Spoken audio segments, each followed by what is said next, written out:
Hello friends, तो आज की इस वीडियो में आज मैं कक्षा 12वीं वाले विद्यार्थियों को प्रश्नावली 3.2 के प्रश्नों को बताने से पहले थोड़ा सा अवयव के प्रकार के बारे में बता देता हूँ। चलो स्टार्ट करते हैं वीडियो को। तो देखो, अवयव के प्रकार जिसे हम अंग्रेजी में टाइप ऑफ मैट्रिक्स कहते हैं, इनके कुछ प्रकार है। तो इनमें से पहला है क्षैतिज प्रकार। अंग्रेजी में हम इसे हॉरिजॉन्टल प्रकार कहते हैं, मतलब हॉरिजॉन्टल मैट्रिक्स। ठीक है, हिंदी में क्षैतिज अवयव। ये जो हॉरिजॉन्टल या फिर क्षैतिज, ये है तो है क्या? तो पहले थोड़ा सा उदाहरण देख लेते हैं, उदाहरण से समझते हैं। तो देखो, यहाँ पे 1 2 3 तीन नंबर है यहाँ पे। फिर कोई भी नंबर ले लेते हैं, 2 3 5 इस तरीके से। इसमें पंक्ति की संख्या कितनी है? पंक्ति की संख्या 1 और ये रहा 2। तो पंक्तियों की संख्या जो है वो 2 है। ठीक है, ध्यान देना। ये जो क्षैतिज अवयव है, हॉरिजॉन्टल अवयव है, इन्हीं के बारे में मैं बता रहा हूँ। फिर इनके परिभाषा को बताऊंगा। 2 है। अब कॉलम देखो, 1 2 3। कितना लिखेंगे? 2 गुणित 3। हमेशा आगे में पंक्ति को लिखते हैं। ठीक है, कॉलम जिसे हम स्तंभ कहते हैं हिंदी में। तो अंग्रेजी में अगर हम इसे लिखते हैं तो रो लिखेंगे। ठीक है, जो बच्चे अंग्रेजी में पढ़ना चाहते हो वो अंग्रेजी में पढ़ सकते हो। ये रो होता है, मतलब सी मतलब कॉलम। ठीक है, हिंदी में हम इसे क्या कहते हैं? कॉलम को स्तंभ कहते हैं और इसको पंक्ति कहते हैं। तो पंक्ति को हमेशा आगे लिखा जाता है, स्तंभ को हमेशा पीछे लिखा जाता है। ठीक, अब परिभाषा। तो परिभाषा कुछ इस प्रकार से बनेगा। पंक्ति की संख्या कॉलम की संख्या से कम होता है, उसे हम क्या कहते हैं? हॉरिजॉन्टल या फिर क्षैतिज अवयव कहते हैं। ठीक है, ये हो गया क्षैतिज अवयव या हॉरिजॉन्टल मैट्रिक्स की परिभाषा। दूसरा है ऊर्ध्वाधर। ऊर्ध्वाधर में क्या होगा? जस्ट इसका उल्टा हो जाएगा।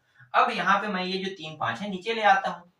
तो अब पंक्तियों की संख्या कितनी हो गई भाई? 3। और कॉलम की संख्या 2। अब यहाँ पे आप क्या पढ़ोगे? अब यहाँ पे इसके जो परिभाषा है कुछ इस प्रकार से पढ़ोगे कि कॉलम की संख्या पंक्ति की संख्या से कम है, उसे हम क्या कहेंगे? ऊर्ध्वाधर अवयव या फिर वर्टिकल मैट्रिक्स कहते हैं। ठीक, ये हो गया दूसरा परिभाषा। फिर पंक्ति पे आते हैं। पंक्ति जो सिर्फ पंक्ति पे ही आधारित रहेगा, मतलब पंक्ति बस बढ़ते रहेगा, जैसे कि 1 2 3 4 इस तरीके का अगर आपको दिखाई देता है तो इसे हम कहते हैं पंक्ति अवयव। ठीक है, पंक्ति अवयव में पंक्ति के अंदर जो कॉलम है वो बढ़ते रहेगा। याद रखना, पंक्ति अवयव में क्या होता है?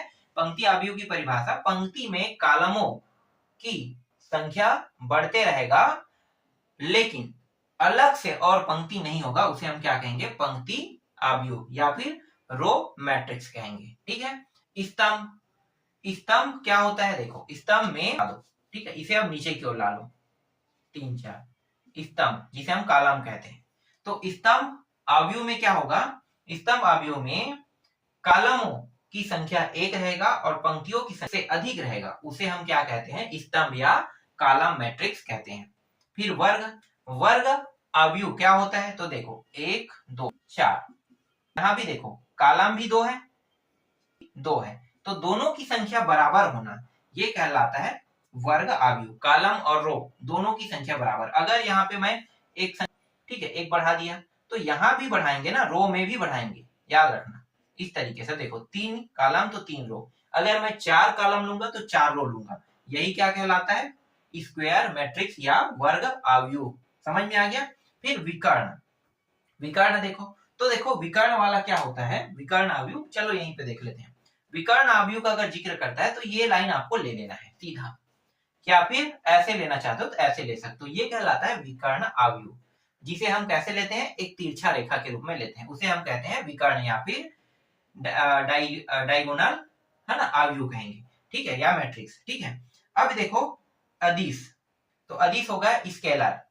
तो ये क्या होता है अदिश वाला? तो देखो, अदिश वाला होता है जैसे कि एक यहाँ पे है, यहाँ भी एक, यहाँ भी एक, बाकी जगह में क्या रहेगा?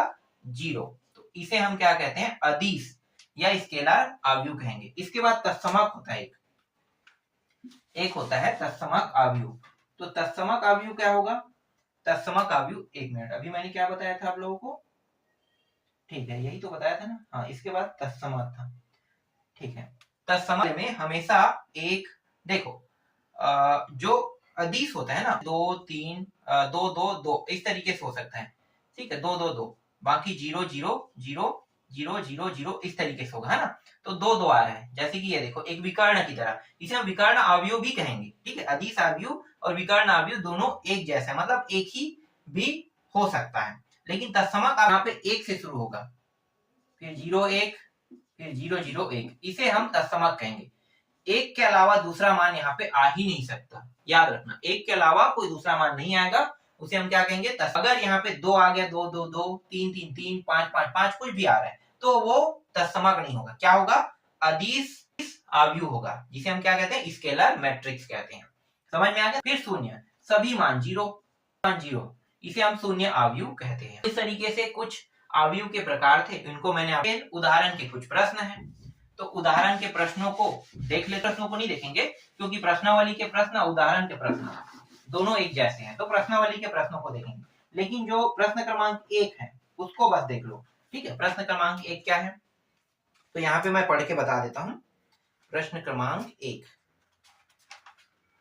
उदाहरण के, देखो यहाँ पे कह रहा है निम्नलिखित के उदाहरण दीजिए, कह रहा है पहला, एक पंक्ति अवयव जो कि स्तंभ अवयव भी है, पंक्ति अवयव और स्तंभ अवयव दोनों हो तो दोनों बराबर होगा, तभी वो पंक्ति अवयव और स्तंभ अवयव होगा। मतलब कोई एक संख्या ले लो, देखो ये रो हो गया और ये कॉलम हो गया, तो इसी को हम क्या कहेंगे, पंक्ति और स्तंभ। तो ये पहला प्रश्न का पहला उत्तर हो, ठीक है। एक उदाहरण हमने ले लिया, ये क्या हो गया, पंक्ति और स्तंभ दोनों है, तो देखो पंक्ति स्तंभ दोनों होने के लिए दोनों को बराबर होना चाहिए। अगर मैं इससे ज्यादा लेता हूँ, इससे ज्यादा लूंगा तो वर्ग अवयव में चला जाएगा, लेकिन एक कभी भी वर्ग अवयव में नहीं होगा। एक अगर रो है और एक कॉलम है, इसका मतलब ये है कि ये पंक्ति और दोनों अवयव है, ठीक है। दूसरा है निम्न त्रिभुज जो कि अवयव भी है, ठीक है। त्रिभुज अवयव, तो देखो त्रिभुज अवयव मतलब ये जो विकर्ण अवयव कहते हैं, तो त्रिभुज अवयव जैसे कि 3 ले लिया 0, इस तरीके से ये त्रिभुज देख लो रहे। अगर मैं यहाँ पे 1 2 लेता हूँ, 0, इस तरीके से कुछ भी ले लो, ये रेखा विकर्ण में ही चाहिए, तो ये कहलाता है त्रिभुज, या फिर उसे हम क्या कहते हैं, या डायगोनल अवयव भी कहते हैं, एक ही है, अलग नहीं है। फिर तीसरा है कोटि 3 का वर्ग अवयव जो कि विकर्ण अवयव नहीं है, विकर्ण अवयव नहीं है। तो देखो विकर्ण अवयव होने के लिए यहाँ पे तीनों है, यहाँ पे कोई भी मान 0 नहीं हो सकता है ना। अगर यहाँ पे मैं 0 कर देता हूँ तो क्या ये विकर्ण अवयव कहलाएगा, नहीं कहलाएगा, इसके जगह 3 मैंने यहाँ ला दिया, तो क्या ये विकर्ण अवयव कहलाएगा, नहीं कहलाएगा। तो अभी यही चीज पूछा है तीसरे प्रश्न में कि वो विकर्ण अवयव नहीं है, अवयव विकर्ण अवयव जो अवयव नहीं है, देखो विकर्ण अवयव है लेकिन वो जो अवयव है विकर्ण अवयव जो एक अदिश अवयव नहीं है। तो देखो विकर्ण अवयव कौन है, ये है विकर्ण अवयव, ठीक है, ये विकर्ण अवयव है, लेकिन अदिश क्या होना चाहिए, यहाँ पे 2 होना चाहिए, ध्यान देना 2 होना चाहिए। लेकिन विकर्ण अवयव में कोई भी नंबर की जो दोनों मान या दोनों मान या 4 है, 4 कॉलम 4 रो है, तो ये सभी मान क्या होने चाहिए, एक सीध रेखा में होना चाहिए, बस 0 नहीं होना चाहिए। जैसे यहाँ पे 0 हो गया है ना, यहाँ पे 0 हो गया है, तो ये 0 हो गया, तो ये क्या है, विकर्ण अवयव नहीं है, ठीक है। अगर 0 को हटा देंगे, इसके जगह हम 1 लिख देंगे, ये क्या हो गया, विकर्ण अवयव। तो क्या ये अदिश अवयव भी है, नहीं है, है ना। तो यही कहा है कि वो विकर्ण अवयव तो हो सकता है लेकिन अदिश अवयव में। तो देखो ये जो दोनों उदाहरण है, ये इसमें अगर ये क्या बन जाएगा, अदिश 3, तो यहाँ भी 3 कर दूं तो ये क्या बन जाएगा, अदिश। समझ में आ गया। तो विकर्ण अवयव किसे कहते हैं, अदिश अवयव किसे कहते हैं, क्लियर। पांचवा है यदि मतलब तत्समक को आई से प्रदर्शित है, तत्समक अवयव हो तो 3i कौन सा अवयव होगा, देखो 3i, तो तत्समक अवयव के बारे में जिक्र कर रहा है, इसे हम अंग्रेजी में क्या कहते हैं, इसे आइडेंटिटी, इसी को हम यूनिट अवयव भी बोलते हैं। तो ये हमेशा 1 0 0 फिर 0 1 0 फिर 0 0 1। अब 3 यहाँ पे देखो ये तो i है, ये पूरा i के बराबर है, और इसके साथ गुणा कितने का, 3 का, 3 का अंदर गुणा कर दो, तो 3 का गुणा सभी के साथ होगा, इसके साथ मतलब ये जो 9 मान है ना, 9 के साथ होगा, तो 3 एकम 3 और 0 वाले के साथ गुणा होगा तो 0 ही आएगा। तो सिर्फ आपको क्या करना है, उसके साथ गुणा करना है। तो देखो जब हमने 3 का गुणा किया तो ये कौन सा अवयव बन गया, अब बताओ कौन, अदिश अवयव है ना। अदिश अवयव जो है देख सकते हो ये क्या है, तीनों मान बराबर है, मतलब अदिश अवयव है। अगर 1 1 रहेगा तो कोई भी कंडीशन में अदिश अवयव नहीं कहलाएगा, क्योंकि 1 के अलावा जो भी कहलाएगा ना, 1 के अलावा कोई भी आ जाए, जैसे 3 आए, अदिश नहीं होगा, ये क्या कहलाएगा, तत्समक, जिसे हम आइडेंटिटी अवयव या फिर यूनिट अवयव कहते हैं। तो ये यूनिट अवयव को जब हमने हल किया तो हमें क्या प्राप्त हुआ, अदिश, है ना, स्केलर मैट्रिक्स हमें प्राप्त हुआ। ठीक, ये समझ में आ गया। चलो अब प्रश्नावली के प्रश्नों को देखते हैं।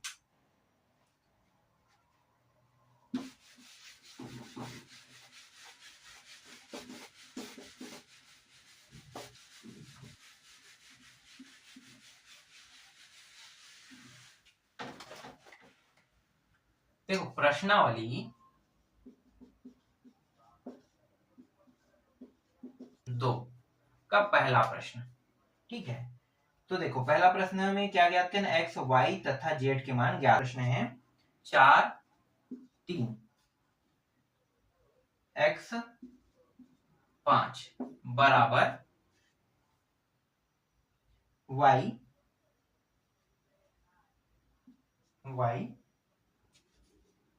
जेड 1 5, जेड यही है, जेड यहीं पे, हाँ ठीक है। एक इस तरीके से पहला प्रश्न दिया हुआ, इसमें एक्स वाई और जेड के मान को निकालना है। बहुत आसान प्रश्न है। करना क्या है, लेफ्ट हैंड साइड है और ये आपका राइट हैंड साइड है, और ये तो हमें करना क्या है, बायां भाग और दायां भाग की तुलना करना है। ठीक है, दायां भाग की तुलना करना है। तो तुलना कैसे होगा, तो तुलना जैसे कि ये मान लो A11 है, A12 है, A22 है, और ये अब A हो गया तो हमें नहीं नाम दे सकते, तो B देंगे ना, B11 B12 B21 और B22 इस तरीके से, है ना। तो लेफ्ट हैंड साइड जब राइट हैंड साइड दोनों की तुलना करेंगे तो देखो 1 1 वाले की तुलना 1 1 वाले के साथ, 2 2 1 2 वाले की तुलना 1 2 के साथ, और ये के साथ, और इसकी तुलना इसके साथ करेंगे। समझ में आ गया। जो दो एक की तुलना 2 1 के साथ, 1 1 की तुलना 1 1 के साथ, और 1 2 की तुलना 1 2 के साथ। लिख लेना है आपको। क्या लिखना, आव्यूह। देखो 2 आव्यूह है ना, एक आव्यूह है एक आव्यूह है, तो दोनों की तुलना करने पर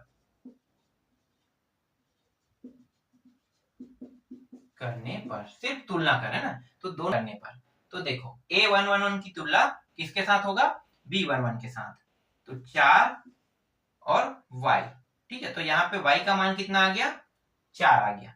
अब A12 की तुलना करते हैं तो 3 बराबर z, दूसरा भी आ गया। यहाँ पे x है, x बराबर ये कितना है, 4 है क्या, एक मिनट में देख लेता हूँ, 1 है, एक आ गया। और चौथा क्या है, देखो चौथा 5 और 5 दिया हुआ है, मान तो हमें नहीं निकालना है ना, तो x y z के बस मान को निकालना है। तो देखो यहाँ पे तीनों का मान आ गया, बस यही जो है, ये क्या है आपके पहले 5 5 की तुलना में नहीं करें, x y z के मान को नहीं निकालना है। अब ऐसे लिखोगे 5 5 5 तो क्या होगा, इसका कोई अर्थ हो रहा है, ये सिर्फ बराबर आया है और इन तीनों का। तो ये रहा आपका पहला प्रश्न, ठीक है, पहला प्रश्न बन गया। चलो अब अगला देखो, कौन सा है, दूसरा प्रश्न।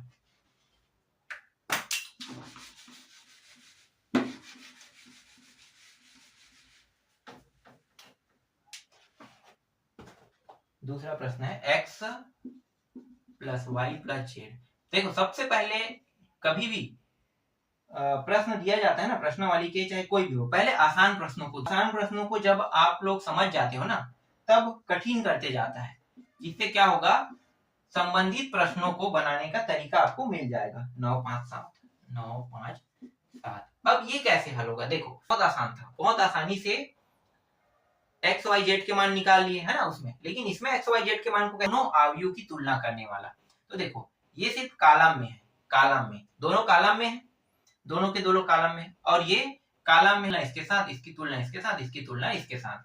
समझ में आ गया, ये कौन है, A11, तो ये अब ये देखो A21 है क्योंकि नीचे की ओर आ रहा है, तो ये क्या होगा B21, फिर A31 होगा।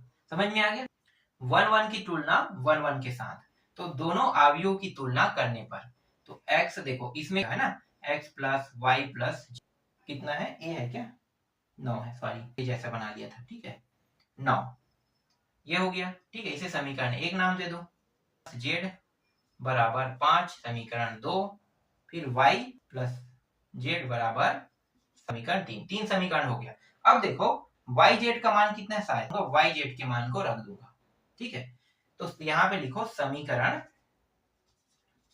y प्लस z के मान को रखने पर के मान को नहीं रख सकता, इसके अलावा x प्लस जेड के मान को भी मैं रख सकता था ना, तो दोनों में ठीक है, यहाँ पे मैं वाई जेड को रख रहा हूँ, तो वाई एक्स और देखो वाई जेड की जगह कितना रखूंगा, y और z की जगह में 7, तो 7 आ 9, उस 7 को उस पार भेज दो तो 9 माइनस 7 हो जाएगा। ठीक है, माइनस क्यों हुआ, क्योंकि ये इस साइड से उस साइड गया।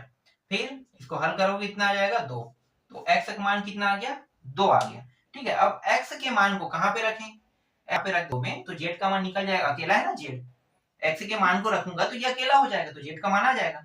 तो यही चीज आपको सोचना है कि कहां पे किसका मान रखें जिससे आसानी से प्रश्न, तो z के मान को समीकरण कौन से 2 में रखने पर, ठीक है, 2 में रखेंगे तो कितना आया है 2, x की जगह में 2 प्लस जेड है ना, फिर यहाँ पे 5, तो z बराबर 5 माइनस 2 कितना हो जाएगा 3, तो z का मान कितना आ गया 3 आ गया। अब हमारे पास देखो x का मान भी है, z का मान भी है। अब x और z के मान को अगर हम समीकरण 1 में रख देते हैं, ठीक है, जरूरी नहीं है कि समीकरण 1 में ही रखें, क्योंकि देखो z कहाँ पे, यहाँ पे, तो अगर समीकरण 3 में भी रखते हैं तो भी आपका कौन सा मान निकल जाएगा, y का मान निकल जाएगा। तो चाहो तो समीकरण 3 में रखो, चाहे तो समीकरण 1 में रखो, क्योंकि y z देखो x भी है, ये x है और z है, तो x z है तो y का मान निकल जाएगा। यहाँ पे सिर्फ z बस का मान रख देते हैं क्योंकि y यहाँ पे है, y का मान निकालना है, तो y कहाँ पे है, इन दोनों में है, तो इन दोनों में अगर यहाँ पे रखते हैं तो x और z के मान को रखेंगे तब निकलेगा, और यहाँ पे रखते हैं तो सिर्फ z के मान को रखेंगे तब निकलेगा। यहाँ पे मैं पहले वाले में रख लेता हूँ, एक में x और z के मान रखने पर तो x की जगह में 2, फिर y की जगह में 3 बराबर 9, इन दोनों को जोड़ेंगे कितना हो जाएगा, तो y प्लस 5 बराबर 9, 5 को उस पार भेज दो तो क्या हो जाएगा, प्लस है तो उस साइड जाके माइनस, पक्षांतर कर देते हैं, तो y बराबर 9 माइनस 5 बराबर कितना आ रहा है 4 आ रहा है। ठीक है, 4 आ रहा है, तो ये y का मान 4 आया। तो देख सकते हो x की जगह 2, y की जगह 4 और z की जगह 3 हमें प्राप्त हुआ प्रश्न क्रमांक 2 में। क्लियर। अब इसके बाद दूसरा देखते हैं, पहला का दोनों प्रश्न में, दूसरा देखो, दूसरा का पहला प्रश्न, इसमें ए बी क्या निकालना है, ए बी सी डी के मान ज्ञात करना है।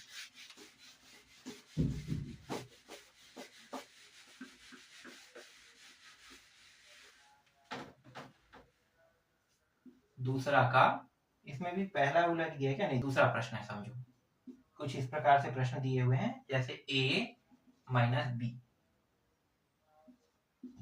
2a minus b, 2a plus c, 3c plus d, minus 1 5 0 13। ठीक है, अब इसको हल करते हैं, पक्षों की क्या करेंगे, तुलना करेंगे। तो तुलना कैसे होगा पता चल गया, तो यहाँ पे लिख लो, दोनों हल यहीं से शुरू हो गया ना, हल यहीं से मैंने शुरू कर दिया, मतलब ये प्रश्न मैं लिख रहा हूँ तो दिया है कह के प्रश्न मैंने लिख दिया, यहीं से हल शुरू हो गया। अब क्या कर रहे हैं, अब दोनों पक्षों की तुलना करने में, दोनों तुलना करने पर, दोनों पक्षों की तुलना करने से पहले इसकी तुलना इसके साथ करेंगे, a माइनस बी की तुलना माइनस 1 के साथ, ये रहा आपका समीकरण 1, नाम भी देते चलना, ठीक है। इसके बाद 2a प्लस सी बराबर 5, ये समीकरण 2, 2a माइनस बी बराबर 0 समीकरण 3, और 3c प्लस डी बराबर 13, ये रहा आपका समीकरण 4। अब क्या देखना है, देखो a और b वाले ए बी के साथ हल होगा, और जिसमें देखो ए बी और ए बी कहाँ पे है, देखो ए बी यहाँ भी है यहाँ भी, तो ए बी वाला ए बी वाले के साथ हल होगा, ध्यान देना। ठीक है, अब देखो ए सी है तो ए सी वाले के साथ हल होगा, और सी डी है तो सी डी वाले के साथ हल होगा। सी डी और ए सी एक एक बार दिया है तो इनको हम अभी हल नहीं करेंगे, ठीक है। पहले हल किसको करेंगे, जो दोनों एक जैसा हो। तो देखो ए भी है बी भी है, ए भी है बी भी है, एक में है तो हल करेंगे। तो इसके लिए हमारे पास कई विधि है, एक विधि का नाम है विलोपन विधि, एक विधि का नाम है प्रतिस्थापन विधि, एक विधि का नाम है ब्रजगुणन विधि, एक विधि का नाम है समीकरण निकाय विधि। तो बहुत सारे विधि है इसको हल करने के लिए, लेकिन यहाँ पे मैं विलोपन विधि से इसको हल करूंगा। विधि, ठीक है, यहाँ पे विलोपन विधि लगा देते हैं। तो विलोपन विधि का नियम क्या कहता है? विलोपन विधि का नियम कहता है कि आगे वाले दोनों को बराबर, पीछे वाले के दोनों को बराबर करो। तो यहाँ पे देखो ऑलरेडी कौन सा माइनस बी और माइनस बी पहले से दिखाई दे रहा है, बराबर है। तो ये कौन सा समीकरण? एक। और ये कौन सा समीकरण? समीकरण एक में समीकरण 3 को क्या करेंगे? दोनों सेम है, देखो दोनों सेम है, माइनस है माइनस है, तो क्या करेंगे? घटाएंगे।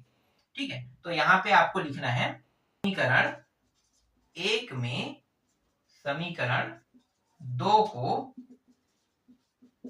घटाने पर। ठीक है, समीकरण एक को पहले, समीकरण एक यहां बगल में लिख देते हैं, a माइनस बी बराबर माइनस एक और 2b बराबर 0। घटाएंगे तो चिन्ह जो है वो बदल जाएगा। यहाँ पे कौन सा चिन्ह है? प्लस, तो ये माइनस, तो ऐसे करके गोल घेरा कर देता हूं, मतलब दिखाई दे रहा है, ये माइनस है, ये हट के क्या हो जाएगा? प्लस। और ये किसमें? ये भी माइनस। देखो ये 2a दिया हुआ है और ये a है, प्लस है, तो बड़ा वाला जो है वो माइनस में, मतलब a आएगा। यहाँ पे a प्राप्त हो गया, ये दोनों प्लस माइनस होने के कारण 0 प्राप्त हो जाएगा यहाँ पे, तो इसको लिखने की जरूरत नहीं है, तो बने a। अब यहाँ पे देखो 0 के साथ अगर 0 का 0 रहेगा तो कोई मतलब नहीं है, तो ऊपर वाला मान क्या है? माइनस एक, तो माइनस एक लिख लेते हैं। ठीक है, यहाँ भी माइनस a ही रहेगा, क्योंकि बड़ा वाला क्या है? माइनस में है, 2a माइनस में था, देखो माइनस में है, दोनों का कट जाएगा, एक आ गया। अब इस a के मान को, जिससे हमारा और दूसरा मान निकल जाए, तो इस a के मान को यहां पे रखेंगे समीकरण 2 में, और यहां भी रखेंगे c का मान, और यहां से b को रखो। समीकरण देखो कहां है? यहां पे और यहां पे, है ना, कहीं पे भी रख लो, यहां रखो, यहां तो निकालना है, तो समीकरण एक में ही रख लेते हैं। समीकरण एक में a का मान, ठीक है, रखने पर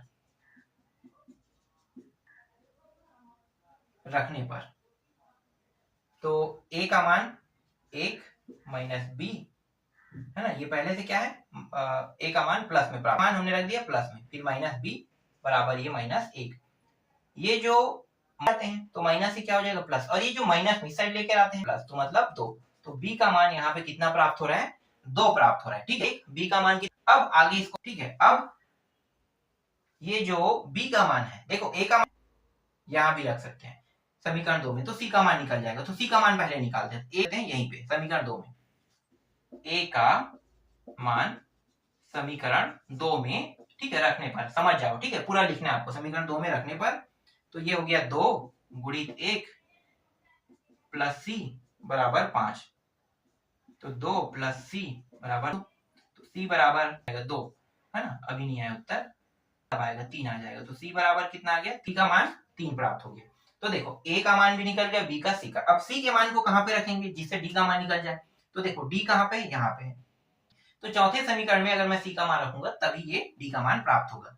तो समीकरण 4 में लिखो, समीकरण 4 में c का, ठीक है, ये पूरा मान रखने पर मैंने लिख दिया 3 गुणित 3 प्लस डी बराबर 13 प्लस डी बराबर 13 9 साइड जाके क्या हो जाएगा? माइनस, तो डी बराबर कितना? 4, तो डी का मान 4 प्राप्त हुआ।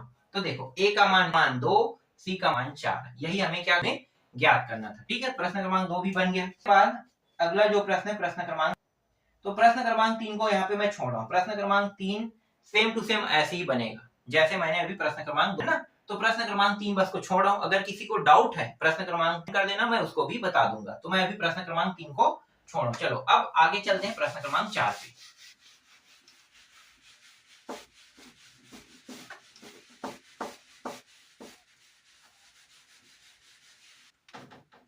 सेम वैसे ही है, इसमें भी मैं क्या बताऊं। प्रश्न क्रमांक 4 ऐसा है, देखो प्रश्न क्रमांक 4, यहाँ पे मैं प्रश्न क्रमांक को लगा देता हूँ। ठीक है, आप लोग देख लेना बना के। प्रश्न क्रमांक 3 और प्रश्न क्रमांक 4 जो है वो सेम टू सेम प्रश्न क्रमांक 1 प्रश्न क्रमांक 2 की तरह ही बनेगा, है ना। और इसी को बताता हूँ तो ये भी वैसे ही बनेगा, तो उसको बताने की जरूरत नहीं है, बना के देखना, आसानी से हल हो जाएगा।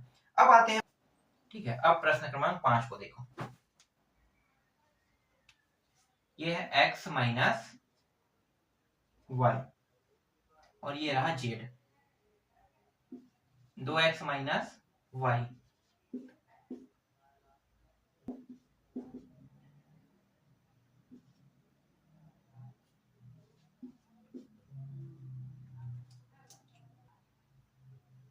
तब x प्लस y का मान ज्ञात कीजिए। इसमें x और y के मान ज्ञात करना, मतलब इस तरीके से x दोनों को जोड़ के ज्ञात करना है ना, तब x प्लस y का मान ज्ञात कीजिए क्या है, इस तरीके से बनाओगे।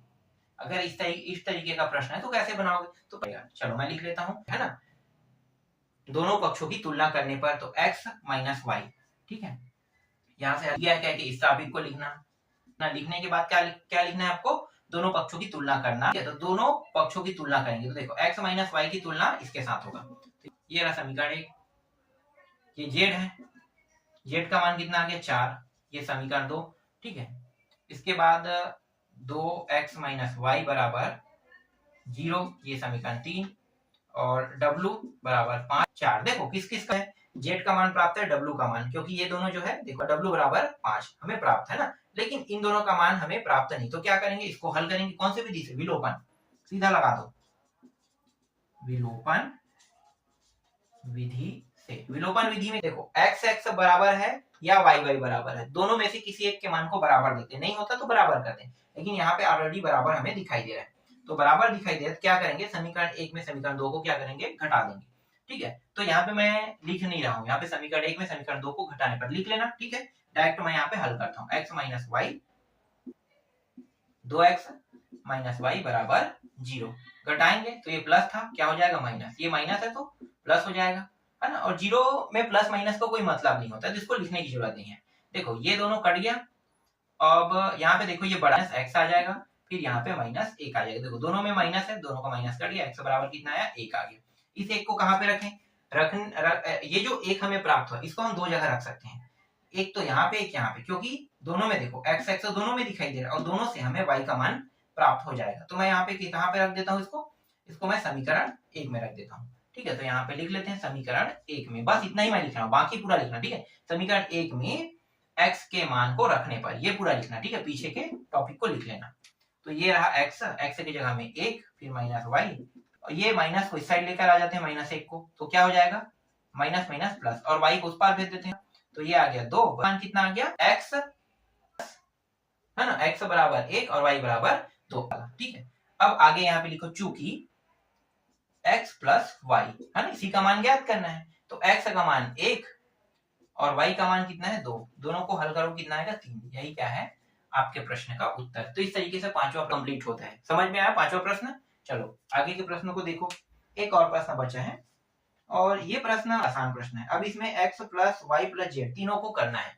देखो अगर यहाँ पे एक और मान अगर कह देता, जेड को जोड़ दो कहेगा, तो मैं क्या करूंगा, यहाँ पे प्लस करके जेड को जोड़ूंगा, ठीक है। 4 आया है तो 4 को भी प्लस करो, 3 और 4 कितना हो गया, 7 हो जाएगा ना। तो सेम जो छठवां प्रश्न है यही कह रहा है, छठवां प्रश्न कि यहाँ पे x, y और z दिया हुआ है, इनके मानों को निकालिए। तो देखो छठवां प्रश्न, यहाँ छठवां प्रश्न में x, y और z के मान को निकालना है। तो सेम अगर यहाँ पे मैंने z प्लस कर दिया तो मान जो है वो इस तरीके से होगा, और फिर आगे हल होके ये मान हमें प्राप्त हो जाएगा। तो छठवां प्रश्न बना के देखना, इस तरीके से ये जो प्रश्नावली 3.2 है ये पूरा कंप्लीट होता है। इसके बाद मैं आपको आगे की प्रश्नावली को बताऊंगा।